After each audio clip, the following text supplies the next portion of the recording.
ఈరోజు ఒక మంచి పరిణామం.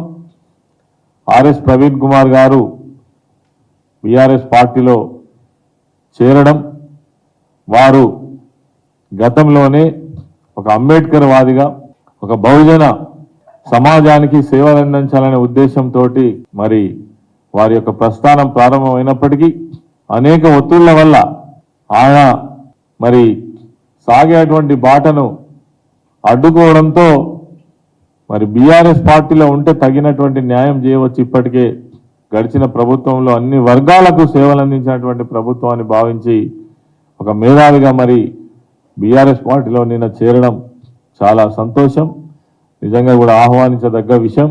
ఈ బాటలో అనేక మంది కూడా ఇంకా ఆలోచన చేయాలని కూడా కోరుతా ఉన్నాం. అదేవిధంగా ఈరోజు చాలా మంది పార్టీలో ఉండి అనేక పదవులు అనుభవించి అనేక గౌరవాన్ని పొంది పార్టీ కష్టకాలంలో ఉన్నప్పుడు మరి ఇలా పార్టీని వదిలిపెట్టిపోతా ఉన్నారు.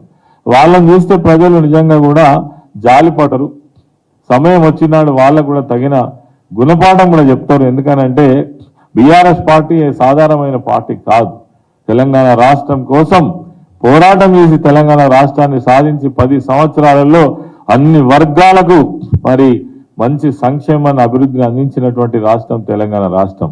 కాబట్టి ఒక మాట ఈ సందర్భంగా ఏంటంటే బీఆర్ఎస్ పార్టీలో చాలా పెద్ద సంఖ్యలో నాయకత్వం ఉన్నది. ఆ సంగతి మీరు మర్చిపోవద్దు.